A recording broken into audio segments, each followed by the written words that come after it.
എന്തൊരു വെയില് എൻ്റെ അമ്മോ. ഓ എന്തൊരു വെയില്. വീടൊക്കെ കൊള്ളും. ഇവിടെ അവിടൊക്കെ കിടക്കുന്നു. ആ കുഞ്ഞമ്മയായിരുന്നു. ഞാൻ വിചാരിക്കും നീ വെയിലത്തിടുന്ന ആരാ ഇങ്ങനെ ബെല്ലടിക്കുന്നത്. കേറി വാ മോളെ. എത്ര നേരം കൊണ്ടേ വിളിക്കുന്നടി. ഭയങ്കര വെയില്. അയ്യോ ഒന്നല്ലയോ, ഞാനങ്ങ് മറന്നു വഴിയൊക്കെ. വീടൊക്കെ ഇപ്പൊ പുതുക്കിപ്പെടുതാ. ഓ വീടൊന്നും പണിതില്ല, പഴയ വീട് തന്നെ. വല്ലപ്പോഴും ഇല്ലേ കുഞ്ഞമ്മ വരുന്നത്. കേറി വാ. ചായ എടുക്കട്ടെ? ഓ ചായ ഒന്നും വേണ്ട ഈ ചൂടത്ത്. നീ ഇത്തിരി വെള്ളവും കേട്.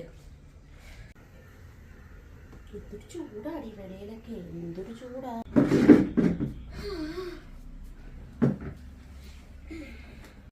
പിള്ളേരൊക്കെ എവിടെ പോയിടി? അവ വിളിക്കത്തില്ലേ? ചേച്ചിയുടെ അടുത്തൊന്ന് പോണോന്ന് വിചാരിച്ചിട്ട് ഒത്തിരി ആയി. ചേച്ചി ഇങ്ങോട്ടൊന്നും വരത്തില്ലേ? അത് അവന്മാരെന്നെ ചേച്ചീനെ നോക്കുന്ന. എവിടെയും പോവാനൊന്നും വയ്യടി. പ്രഷർ, ഷുഗർ എല്ലാം ഉണ്ട്. പിന്നെ എങ്ങനെയൊക്കെയോ അങ്ങ് ജീവിച്ച് പോണ്. മോൻ പഠിക്കാൻ പോയി, മോള് ജോലിക്ക് പോയി. പിന്നെ മോളിപ്പോ എന്തോ ചെയ്യുന്ന? നമുക്ക് 10-20 വയസ്സ് കഴിഞ്ഞില്ലേ? അവക്കിപ്പോ 21 വയസ്സ്. ഇവിടെ ഇപ്പൊ അടുത്തൊരു ആശുപത്രി കിട്ടി കുഞ്ഞമ്മ. കുഞ്ഞമ്മ ഇങ്ങോട്ട് വന്നതാണോ അത് അമ്മയെ കാണാൻ വന്നതോ? പൊതുവെ കുഞ്ഞമ്മ ഇങ്ങോട്ട് വരാറില്ല അങ്ങനെ. ലാസ്റ്റ് ആയിട്ട് നമ്മള് മറ്റേ അവിടുത്തെ കല്യാണത്തിനല്ലേ കണ്ടത്. ഞാൻ വന്നതേ നിന്നെ കാണാനാ, വേറൊന്നുമല്ല. ഒരാലോചന. ചെറുക്കൻ്റെ ഫോട്ടോ കണ്ടപ്പോ ഉണ്ടല്ലോ, എനിക്ക് നമ്മുടെ മോളെയാണ് ഓർമ്മ വന്നത്.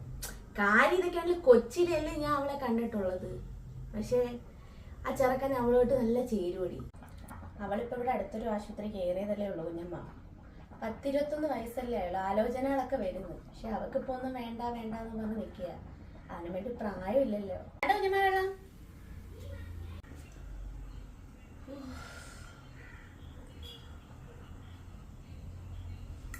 എന്ത് ചൂടല്ലേ. അയ്യോ സഹിക്കാൻ വയ്യ. പ്രായമായ പെമ്പിളർ അങ്ങനെ പലതും പറയും. പക്ഷെ നമ്മൾ വേണം അത് കണ്ടും കേട്ട് ഉത്തരവാദിത്തോടെ നടത്താൻ. ചെറുക്ക എവിടെ നിന്ന് ഇറങ്ങി വരുമ്പോ നമ്മുടെ ബന്ധുവാ. നമ്മുടെ ഒരു കുഞ്ഞമ്മയുടെ വകയില് ബന്ധുവായിട്ട് വരും. ചെറുക്കന് ഉള്ള കാര്യം തുറന്നു പറഞ്ഞാൽ നിങ്ങൾ ഇനി അന്വേഷിക്കാൻ പോവണ്ട യാതൊരു കാര്യമില്ല. ഞാൻ പോയി അന്വേഷിച്ചപ്പോഴാ തങ്കം പോലത്തെ ഒരു കുഞ്ഞ്. എന്തൊരു നിറവാ. ഓ എൻ്റെ പൊന്നേ, സുന്ദരൻ. അതൊക്കെ പോട്ട്, കുടിയില്ല, വലിയില്ല, കുടുംബമെന്നും പറഞ്ഞ് ജീവിക്കുകയാണ്. കുടുംബം മാത്രം, ബാധ്യതകളൊന്നുമില്ല. പെങ്ങന്മാരെയൊക്കെ കെട്ടിച്ചു വിട്ട് അവരൊക്കെ അവരെ വീട്ടില് സുഖമായിട്ട് ജീവിക്കുന്നു. അയ്യോ അയ്യോ, അത്ര വലിയ ആൾക്കാരാകുമ്പം നമ്മൾ കാര്യമായിട്ട് എന്തെങ്കിലും കൊടുക്കണ്ടേ? കുഞ്ഞമ്മയ്ക്ക് അറിയാലോ ഇവിടുത്തെ കാര്യങ്ങളൊക്കെ. ഓ നീ ഇവിടുന്ന് കൊണ്ടുപോയിട്ടാണോ ഇനി അവർക്ക് വല്ലതും വെച്ചുണ്ടാക്കി തിന്ന്? എടി നീ ഇവിടുന്ന് കൊടുത്തു വിടുന്ന സ്വർണ്ണോ പണോ ഒന്നും അവർക്ക് വേണ്ട. പണം കണ്ട് കൈ കഴുകി കളഞ്ഞവരാണവര്. ഞാൻ അതുകൊണ്ടല്ലേ നേരിട്ട് പോയി അന്വേഷിച്ചത്. അറിഞ്ഞുകൊണ്ട് നിങ്ങളെ ഒരു കുഴിയും ഞാൻ പെടുത്തുവോ? നീ ഒന്ന് ആലോചിച്ച് നോക്ക്. എടി അവൾക്ക് നല്ലൊരു നില വന്നു കഴിഞ്ഞാൽ നിങ്ങളുടെ കുടുംബം തന്നെ തലവര മാറത്തില്ലയോ? എന്തായാലും വൈകിട്ട് ചേട്ടൻ വിളിക്കട്ടെ, ഞാൻ ഒന്ന് ചോദിച്ചു നോക്കട്ടെ. ഞാൻ മാത്രമല്ലല്ലോ ഇതിനൊന്നും തീരുമാനം എടുക്കേണ്ടത്. മാത്രമല്ല അവളിപ്പോൾ കല്യാണം ഒന്നും വേണ്ടാന്ന് പറഞ്ഞ് നിൽക്കുക. എന്തായാലും അവൻ വിളിക്കുമ്പോൾ നീ ഇത് പറഞ്ഞിട്ട് നിങ്ങൾ രണ്ടുപേരും കൂടി ഇതൊന്ന് ആലോചിക്കും. പോരെങ്കിൽ എൻ്റെ നമ്പർ നീ അവന് കൊടു. അവൻ എന്നെ വിളിക്കിട്ട് ഞാൻ സംസാരിക്കാം. നിനക്കറിയാമല്ലേ, നല്ലതല്ലാത്തതൊന്നും ഞാൻ ഇങ്ങോട്ട് കൊണ്ടുവരത്തില്ല. ഇത് നടന്ന പിന്നെ അവളുടെ ജീവിതം മാറി മറിയുവാ. എന്തായാലും ഇത് നടത്തണം. ഇത് നടന്ന മഹാഭാഗ്യവാ. എന്തായാലും ചേട്ടൻ വിളിക്കട്ടെ, എന്നിട്ട് ആലോചിച്ചിട്ട് എന്താന്ന് വെച്ചാൽ പറയാം. ഞാൻ കുഞ്ഞമ്മയെ വിളിച്ച് ഞാൻ എന്തായാലും അങ്ങോട്ട് ഇറങ്ങാം. നീ എന്തായാലും അവൻ വിളിക്കുമ്പോൾ ഇതൊന്ന് പറഞ്ഞ് ശരിയാക്കിയിട്. തട്ടിക്കളയല്ലേ, വന്നീറുന്ന ഭാഗ്യവാ. എന്തായാലും നോക്കാം കുഞ്ഞമ്മ.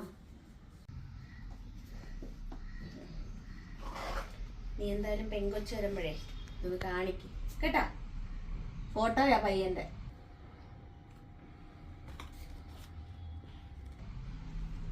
തങ്കംകുളം പോലത്തെ ഒരു പയ്യനാണേ. ഇതവന് ഗ്രഹനിലയാ. നീ ഒന്ന് പോറ്റി അപ്പൊ എന്റെ അടുത്ത് സംസാരിച്ചിട്ട് നീ ഒന്ന് നോക്ക് കേട്ടാ. കാണിക്കാം കുഞ്ഞമ്മ, കാണിക്കാം. തങ്കം പോലത്തെ പയ്യന, കുടിയില്ല വലിയില്ല. നമുക്ക് അതാണ് ആവശ്യം. നമ്മുടെ കൊച്ച് നല്ല നിലയിൽ ജീവിക്കണം, അതാണ് ആവശ്യം. ഇനിയിപ്പോ ഞാൻ ചേച്ചിയുടെ അവിടെ കയറുന്നില്ലടി. ഇനിയിപ്പോ ഞാനങ്ങ് പോവുക. കയറിക്കഴിഞ്ഞാൽ പിന്നെ താമസിക്കും. നാളെ ആണെങ്കിൽ എനിക്ക് ദൂരെ ഒരു കല്യാണവും ഉണ്ട്. പോട്ടാന്നെങ്കിൽ ശരി മക്കളെ. ആ പോയിട്ടായിരുന്നു. നീ കുഞ്ഞമ്മ പോട്ടാ. ആലോചിക്കണേ, തങ്കംകുളം പോലത്തെ പയ്യന, കുടിയില്ല വലിയില്ല. അവളും കൂടി വരട്ടെ കുഞ്ഞമ്മ, ഞാൻ ചോദിച്ചിട്ട് പറയാം. കുഞ്ഞമ്മയെ വിളിക്കാം. ശരി.